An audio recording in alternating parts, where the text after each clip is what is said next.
Hi friends, welcome back to the class. दोस्तों, कल के वीडियो में मैंने आप लोगों को सिंपल फ्यूचर टेंस के अंतर्गत आने वाले अफर्मेटिव काइंड्स ऑफ सेंटेंस के बारे में बताया था और उसका हिंदी से अंग्रेजी में अनुवाद करने का तरीका और फार्मूला बताया था। आज हम लोग सिंपल फ्यूचर टेंस के अंतर्गत आने वाले नेगेटिव सेंटेंस के बारे में पढ़ेंगे। बोर्ड के ऊपर ऑलरेडी हमने लिख रखा हुआ है, आप देख सकते हैं सिंपल फ्यूचर टेंस लिखा हुआ है।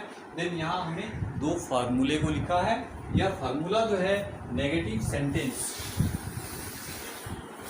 जो कि सिंपल फ्यूचर टेंस के अंतर्गत आने वाले सेंटेंस के बारे में पढ़ेंगे और सीखेंगे। ओके, तो बिना समय बर्बाद किए दोस्तों हम लोग क्लास को आगे बढ़ाते हैं।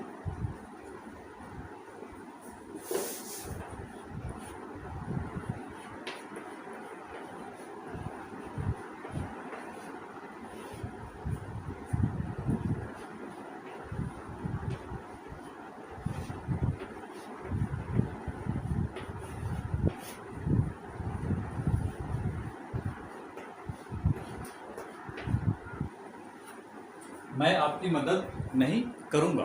दोस्तों, इस सेंटेंस में आप देख पा रहे हैं कि वाक्य के अंत में यहाँ गा लगा हुआ है। जैसा कि कल मैं आपको बताया था, जिस किसी भी वाक्य के अंत में गा, गे, गी इत्यादि लगा रहे, वह वाक्य जो है भविष्य काल का होता है, फ्यूचर टेंस का होता है। और यह वाक्य जो है आपका सिंपल फ्यूचर टेंस के अंतर्गत आने वाला नेगेटिव मतलब नकारात्मक वाक्य है। ओके, आइए देखते हैं इसका ट्रांसलेशन बड़ी आसानी से आप कैसे कर सकते हैं। हिंदी से अंग्रेजी में अनुवाद आप आसानी के साथ में कैसे कर पाएंगे। ओके, एक नज़र आप यहाँ दोहरा दीजिए। Subject plus shall, will, not plus V1 is the verb का प्रथम रूप, then object of your sentence. Second में हमने वापस लिखा है subject plus shan't, want, V1, then object of the sentence।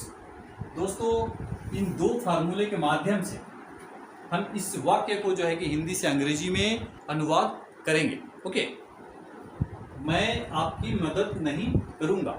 दोस्तों, यहाँ मैं जो है आपका सब्जेक्ट है, करता है, और मैं की अंग्रेजी होता है आई। आई को हमने यहाँ पहले लिखा, और आई के साथ में क्या लगता है, सेल लगता है या विल लगता है। कल के वीडियो मैंने आपको क्लियरली बताया हुआ था कि आई के साथ में सेल का उपयोग करते हैं, तो हम यहाँ सेल लिखेंगे। ओके, देन हमें क्या लिखना है, नोट को लिखना है, जो इस सेंटेंस को नेगेटिव बनाता है। आई सेल नोट। देन हमें वर्ब का प्रथम रूप लिखना है, मैं आपकी मदद नहीं करूंगा, मदद नहीं करूंगा। Help is the verb here. I shall not help। अब आती है बारी आपके ऑब्जेक्ट। मैं आपकी मदद नहीं करूंगा। किसकी मदद नहीं करूंगा? आपकी। I shall not help you।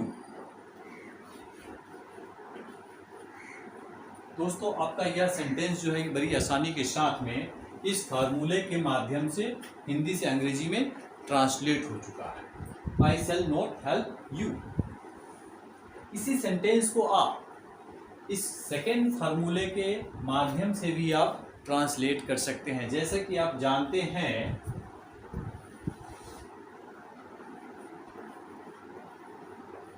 shall plus note को आप ऐसे भी लिख सकते हैं। ओके, इसे हम शैंड पढ़ेंगे। एंड विल प्लस नोट को आप ऐसे भी लिख सकते हैं। जस्ट हमें शैल नोट के जगह पे सैंड को यूज करना है और विल नोट के जगह पे वांट की यूज करना है। ओके, यही फार्मूला जो है कि हमने यहाँ पे लिखा हुआ है, shan't and won't. It has been taken from this and this. Okay, यहाँ क्या होगा, आई हम एज इट इज लिखेंगे और सेल के जगह पे हम सैंड लिखेंगे। अब हमें इस नोट को लिखने की जरूरत नहीं है, क्योंकि यहाँ पर हमने एक साथ में लिख चुके हैं। ओके, देन आपका वर्ब लिखा जाएगा एज इट इज, देन आपका ऑब्जेक्ट लिखा जाएगा। I shan't help you. दोस्तों आपका यह सेंटेंस ट्रांसलेट हो चुका है and we have used this form. Okay, यहाँ पे जैसे कि मैंने आपको ब्रेकअप देकर के बताया है, शैल प्लस नोट को हम शैंट लिख सकते हैं, विल प्लस नोट को हम वॉन्ट लिख सकते हैं। जस्ट हमने इन्हीं का यूज किया है। ओके, आइए कुछ और सेंटेंस लेते हैं और समझने का प्रयास करते हैं।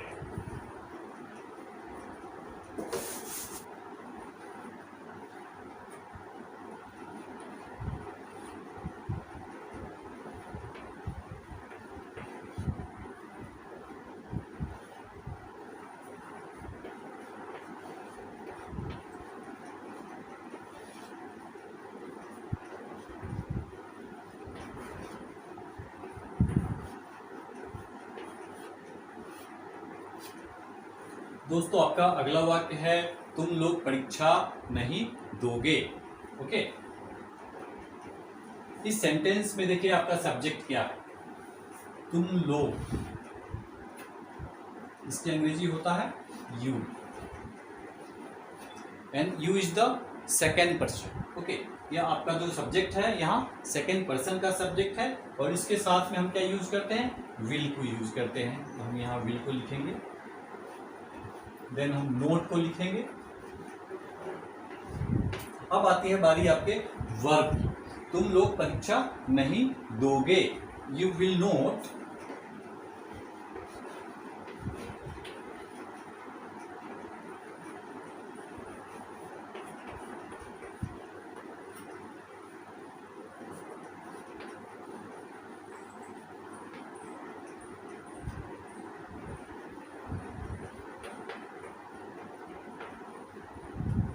आपका दोस्तों यह सेंटेंस भी ट्रांसलेट हो गया।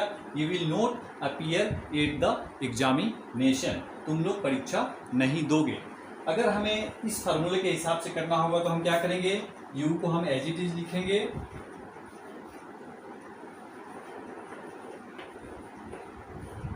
विल और नोट को एक साथ में हम कंबाइन करके ऑन्ट लिखेंगे, देन बाकी सब सेम रहेगा।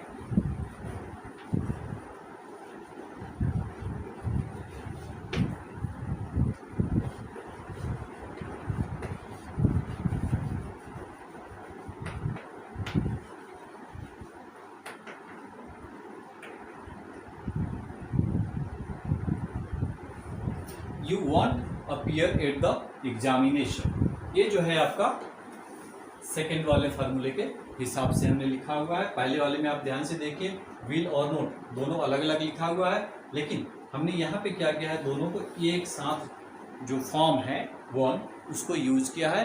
विल नोट को अलग अलग हमने नहीं लिखा है। Okay, both sentence are correct. Okay, let's take some other examples.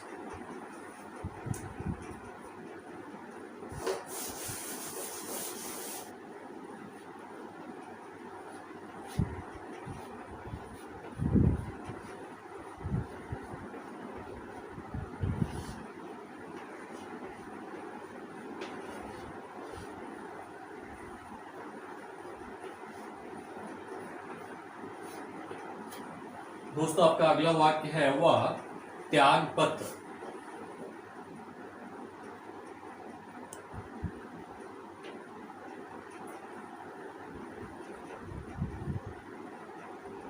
दोस्तों आपका अगला वाक्य है वह त्याग पत्र नहीं देगा। इस सेंटेंस में आपका सब्जेक्ट क्या है, वह की अंग्रेजी क्या होता है, he, and he is the third person, और थर्ड पर्सन सब्जेक्ट के साथ में हम क्या यूज करते हैं, विल को यूज करते हैं। हम विल को लिखेंगे, विल के जस्ट बाद में according to formula we will write note.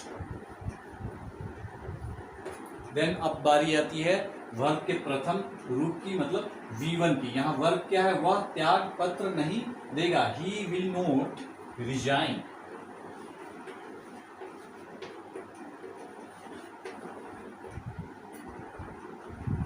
He will not resign. दोस्तों आपका यह सेंटेंस ट्रांसलेट हो चुका है।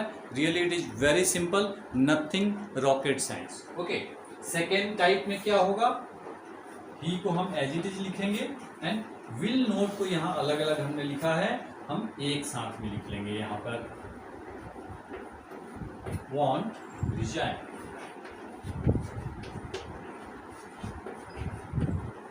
दोस्तों आपका यह सेंटेंस भी ट्रांसलेट हो चुका है।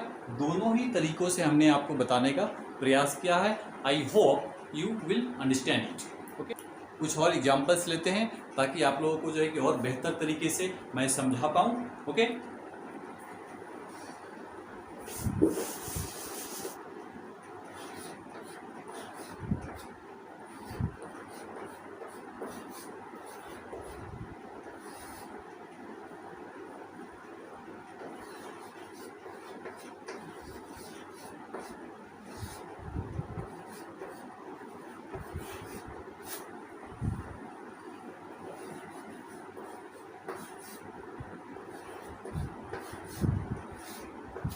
Guys your next sentence is वे लोग कुछ नहीं करेंगे।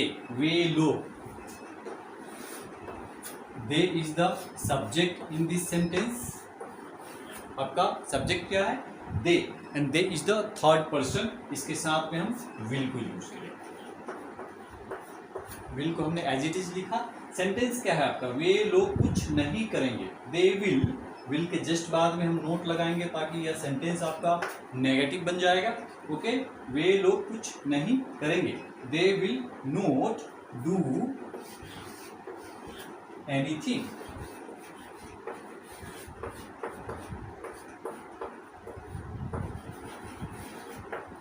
दोस्तों आपका यह सेंटेंस ट्रांसलेट हो चुका है। They will not do anything. They is the subject. Will आपके फार्मूले का पार्ट है, नोट आपके फार्मूले का पार्ट है, and do is the V1 and anything is the object of this sentence. दूसरा तरीका है subject plus don't plus V1 then object. आइए इस सेंटेंस को लेते हैं। डे को हम एज इट इज लिखेंगे, इसमें कोई चेंजेस नहीं होगा। अगेन विल और नोट को हम एक साथ मिलेंगे और ऑन लिखेंगे। देन आपका वर्ब लिखा जाएगा डू, देन ऑब्जेक्ट।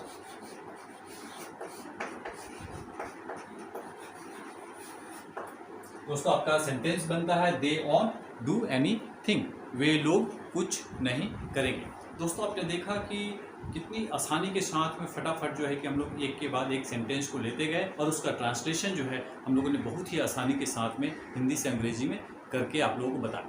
ओके, और हाँ, अगर आप लोगों को कुछ पूछना हो तो इस वीडियो के कमेंट सेक्शन में जा करके आप कमेंट के माध्यम से आप हमसे सवाल कर सकते हैं। अगर कुछ समझना हो then you can drop your mobile number. I will definitely call you to make you understand. Okay, finally दोस्तों अगर आप पहली बार इस चैनल को देख रहे होंगे तो मैं रिक्वेस्ट करूंगा इसे तुरंत सब्सक्राइब कर लीजिए और साथ ही साथ बेल आइकन को दबाना ना भूलें। अगर आपको वीडियो पसंद आया हो, आपको लगा हो कि आपने कुछ सीखा है या आपका कोई फ्रेंड इससे कुछ मदद पा सकता है, इससे कुछ सीख सकता है, तो डेफिनेटली इसको शेयर करना नहीं भूलिएगा। ओके दोस्तों, so keep watching, keep learning. Thank you.